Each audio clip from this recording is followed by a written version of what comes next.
तो जब मैं एयरपोर्ट पे पहुंचा तो इन बच्चों ने, जिसका किसी का पिता मर गया था, किसी की मां मर गई थी, वो रोते रोते मेरे टांगों से जब लिपट गए, ए खुदा ये क्या तुमने किया, मैं कैसे जवाब दूं इन बच्चों को, मैं कैसे जवाब दूं उन बहनों को जो यहां तफरी के लिए आए थे, सैर के लिए आए थे, और आज मैं लाशें लेकर इनके हवाले कर रहा हूं उनके माता पिता की। आप सबके भविष्य में। धन्यवाद जी हरिवंशी श्री गुलाम नबी आजाद जी।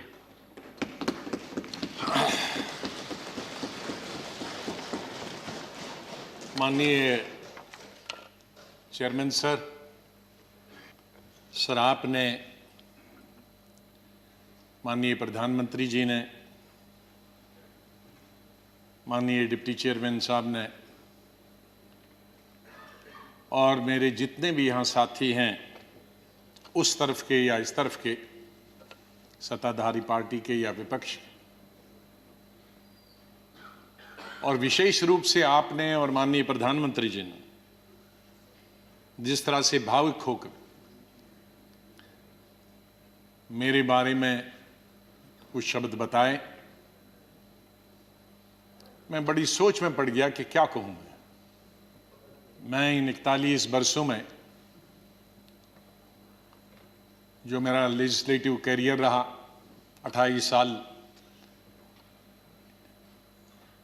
इस हाउस में, 10 साल लोकसभा में, 3 साल जम्मू कश्मीर की असेंबली में, तो ये कहूंगा कि महाराष्ट्र से जीत के आके मैं कभी इधर से निकला, इधर डूबा, इधर डूबा, उधर निकला, उधर डूबा, इधर निकला, ये मेरा जीवन ऐसे ही रहा और संघर्ष का जमाना रहा। और मैं आज बहुत सारी चीजों को छोटा करने के लिए कुछ शेरों में ही खत्म करते हैं। शायर जो होते हैं उनमें एक बड़ी ताकत होती है उनके शेरों में कि हम लोग अगर 10 घंटे का भाषण दें तो वो 2 शेर में खत्म कर देते हैं उसका। तो मैं उसका फायदा उठाना चाहता हूं, वरना अगर मैं इतने 41 साल के इस अनुभव को अगर कहना चाहूंगा तो बहुत समय लगेगा, कई हफ्ते महीने लगेंगे। लेकिन शुरू में करूंगा जिस बात से मैंने पॉलिटिकल कैरियर शुरू किया है, स्टूडेंट लाइफ। और कश्मीर में, जम्मू कश्मीर में मेरा, हालांकि मैं जम्मू से हूं, लेकिन मेरा डिस्ट्रिक्ट में, शमशेर सिंह जी जानते हैं, मुस्लिम मेजॉरिटी डिस्ट्रिक्ट, उसका असर कश्मीर का ज्यादा होता है, जम्मू का कम असर पड़ता, विशेष रूप से मुस्लिम्स में।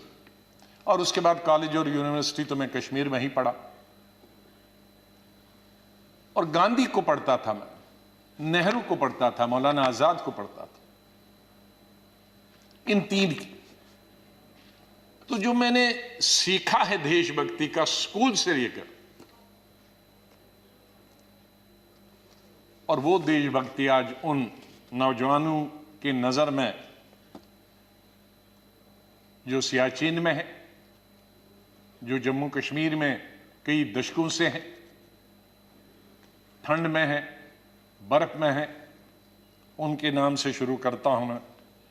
खून की मांग है इस देश की रक्षा के लिए, खून की मांग है इस देश की रक्षा के लिए, मेरे नजदीक ये कुर्बानी बहुत छोटी है, दे दो।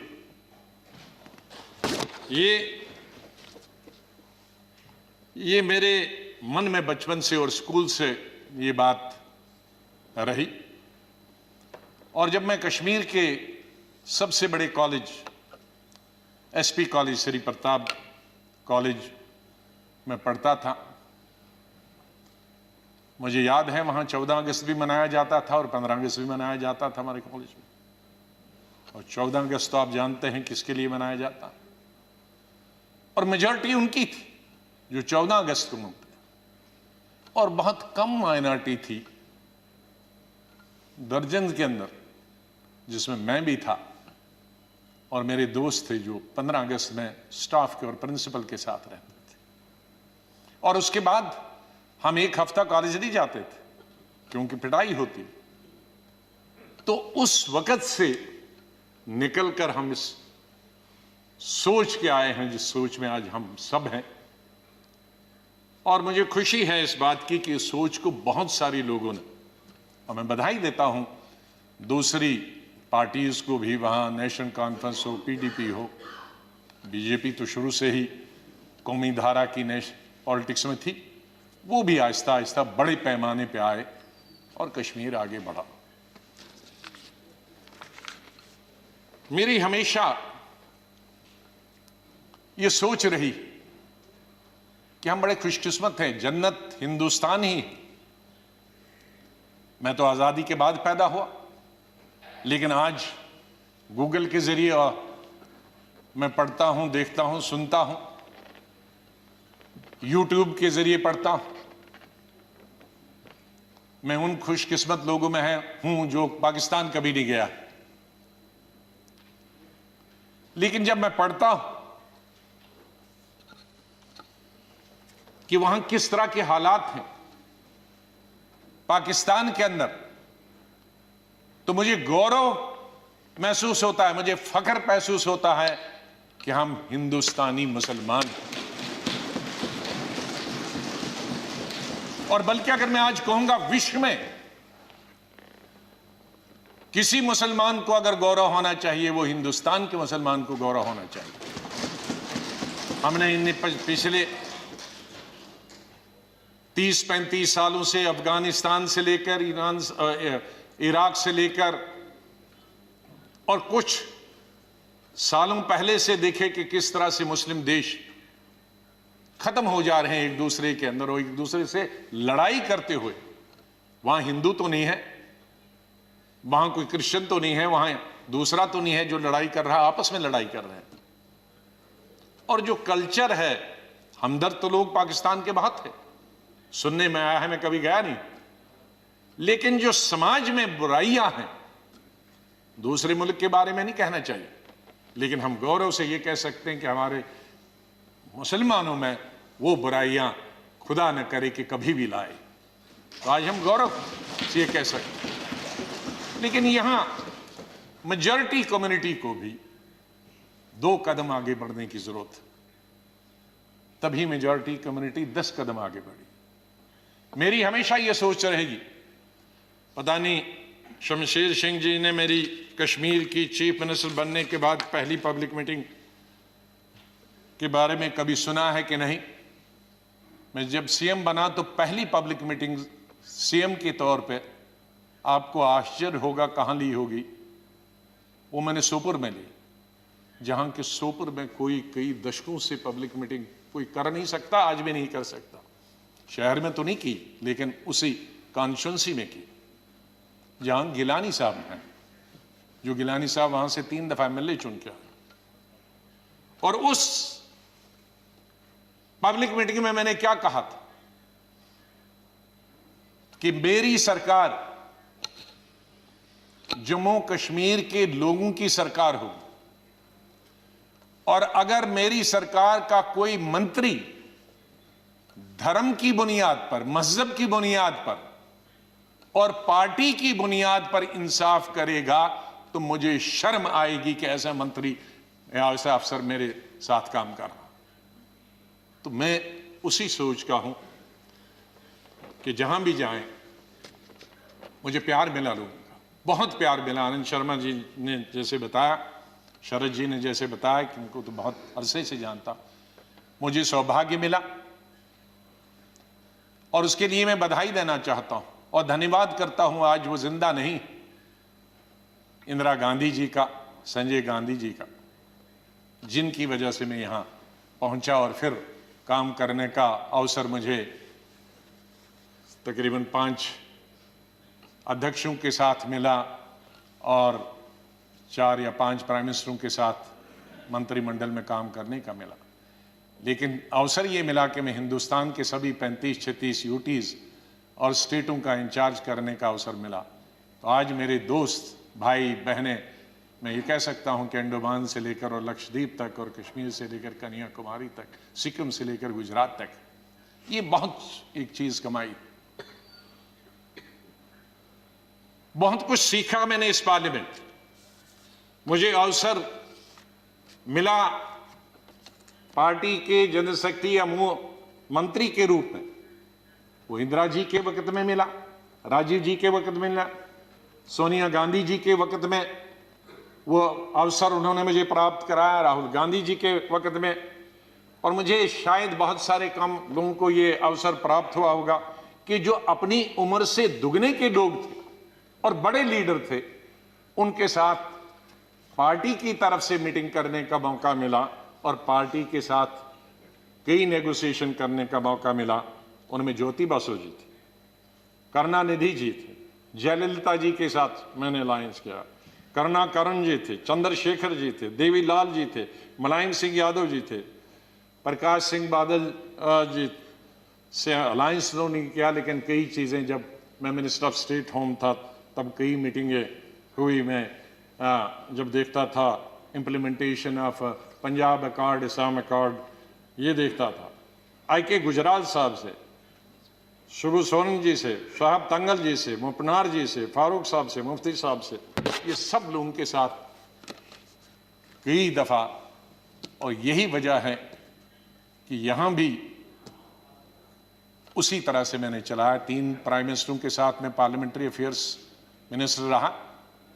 मैं उस बात को भूल नहीं सकता कि इंदिरा जी फोतेदार जी और हमें बताती थी। फोतेदार जी पॉलिटिकल सेक्रेटरी थे, मैं यूथ कांग्रेस का प्रेसिडेंट था। कहा जरा अटल जी से भी संपर्क में रहा करो। बीजेपी ने, उन्होंने कहा अटल जी से संपर्क में रहा करो।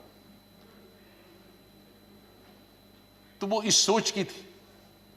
बाद में राजीव जी जब प्राइम मिनिस्टर बने तो उन्होंने कहा भाई अब विपक्ष के जो लोग हैं उनके पास तो 2 MLA MP हैं, हमारा इतना बहुमत, उनको भी तो अपनी कॉन्स्टिट्यूंसी का काम करना होता होगा, उनसे भी जरा पूछा करो।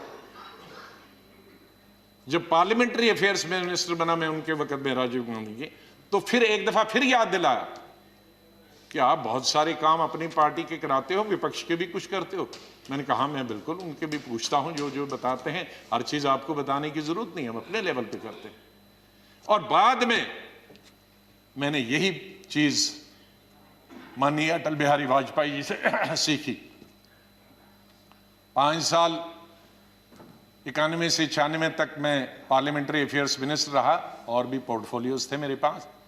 और अटल जी विपक्ष के नेता रहे, हमारे पास बहुमत नहीं था और अलायंस भी नहीं था, माइनॉरिटी गवर्नमेंट थी। और उस माइनॉरिटी गवर्नमेंट में अटल बिहारी जी वाजपेयी जी विपक्ष के नेता हो, यह हाउस चलाना कितना आसान मुश्किल हो सकता।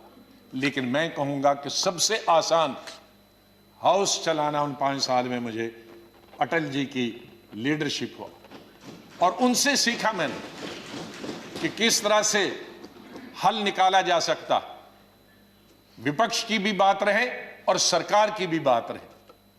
मैंने अपने LOP के जमाने में ये कोशिश की कि हम यहां आए हैं, लोगों ने हमको चुना है कानून बनाने के लिए, लोगों ने हमें चुना है कई मसलों का समाधान निकालने के लिए, हल निकालने के लिए, उनकी मुश्किलात, उनके लिए रोजगार पैदा करना, एम्प्लॉयमेंट करना, डेवलपमेंट करना, विकास करना, सड़कें, नहरें, स्कूल, कॉलेज, अस्पताल बनाना, बिजली पैदावार करना। तो अगर हम हर वक्त ये आपस में ही लड़ते रहे, झगड़ते रहे और वो कानून पास नहीं होंगे तो लोगों का विश्वास हमसे उड़ जाएगा। इसलिए जब भी मैं अपने साथियों को भी समझाता था कि इसको मिक्स करो, एक आध दिन विरोध दिखाओ, एक आध दिन झगड़ा करो और बाकी दिन डिस्कशन करें। ये मैंने हमेशा प्रयास किया अपने। मैं धन्यवाद करता हूं हमारे उस तरफ के भी साथियों को जिन्होंने और इस तरफ के सभी लीडरों को जिन्होंने उस प्रयास में पूरा अपना सहयोग दिया। और आखिर में ये कहूँगा, चाहे हम याद यहाँ ना होंगे, लेकिन फिर उसके लिए कहूँगा, बदलेगा न मेरे बाद भी मौजूए गुफ्तगू, बदलेगा न मेरे बाद भी मौजूए गुफ्तगू, मैं जा चुका हूँगा फिर भी तेरी महफिलों में रहूँगा। माननीय चेयरमैन साहब, मैं आपका बहुत बहुत धन्यवाद करता हूँ। आपके साथ काम करने का मुझे अवसर मिला। आप जब पार्टी के अध्यक्ष थे तब भी हमारी मुलाकात होती थी, जब आप मंत्री बने तब भी बात होती थी, जब यहाँ चेयरमैन बनने से, वाइस प्रेसिडेंट आप बनने से पहले आप पार्लियामेंट्री अफेयर्स मिनिस्टर थे और मैं एलओपी था, तब भी हमारे संपर्क है। लेकिन जिस तरह का आशीर्वाद, जिस तरह का प्रेम, जिस तरह का प्यार आपका चेयरमैन के तौर पे मिला और वो जो गाइडेंस मिली, उसके लिए मैं हमेशा ऋणी रहूँगा। धन्यवाद करता हूँ उसके लिए, और आपके स्नेह और प्यार के लिए मैं हमेशा धन्यवाद करता हूँ। माननीय प्रधानमंत्री जी, कई दफ़ा टोका टोकी हुई और आपने कभी बुरा नहीं माना। एलओपी के वक्त में बड़ी बड़ी लंबी स्पीचें आपकी हुई, मेरी हुई, खास करके राष्ट्रपति के अभिभाषण पर। उसमें लंबी तकरीर होती थी, कभी हम कुछ एलओपी की जिम्मेदारी करते थे, लेकिन आपने व्यक्तिगत तौर पर उसे कभी अपने खिलाफ नहीं लिया। हमेशा भी आपने पर्सनल कॉन्टेक्ट्स को और पार्टी की जो जिम्मेदारी है उसको दूर रखा। कभी ईद हो, दिवाली हो, बर्थडे हो, उसमें बराबर आपने कभी भी कमी नहीं की फोन करने की। सबसे पहले या तो मेरे पार्टी प्रेसिडेंट का आता था या आपका आता था। दो आदमियों का तो अनिवार्य, हमारे प्रधानमंत्री और कांग्रेस प्रेसिडेंट मिसेस गांधी। और आपने हमेशा बताया कि कभी अपनी स्टेट के बारे में हो और कोई काम हो तो मुझे आप कभी भी बताना। मुझे याद है जब मैं राज्यसभा इलेक्शन लड़ने गया तो आपने कुछ कहा कि भाई आपको कुछ जरूरत है। मेरे का वो तो लड़ाई है, आपका कैंडिडेट है, मैं कैंडिडेट हूं, उसमें आप कुछ नहीं कर सकते।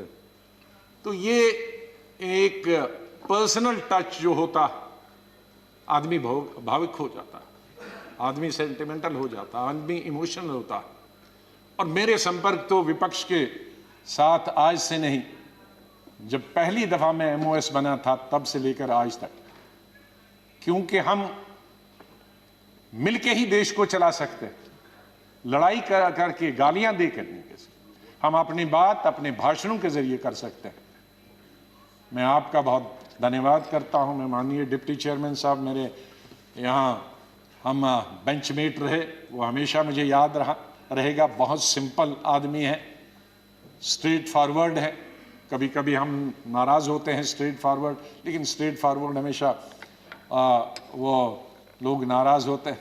और शरद पवार जी से लेकर और यादव जी से लेकर और सब लोग हमारे लीडरों का तो मैं बहुत ही धन्यवाद, सब लेफ्ट राइट एंड सेंटर, नाम क्यों कि कुछ लूँगा तो बहुत सारे हमारे साथी नाराज होंगे। तो चेयरमैन साहब से लेकर और प्रधानमंत्री जी से लेकर, मैं सेक्रेटरी जनरल साहब का कैसे और सेक्रेटरीट का कैसे धन्यवाद कर सकता हूँ, मुश्किल है करना, क्योंकि इनका सहयोग मिला बहुत। हमेशा हर वक्त जब भी हमने कुछ चाहा, इंफॉर्मेशन पार्लियामेंट की या कोऑर्डिनेशन के बारे में आप तक पहुंचने की बात की, तो सेक्रेटरी जनरल साहब ने और सेक्रेटरीट ने हमने हमेशा हमारी मदद की है।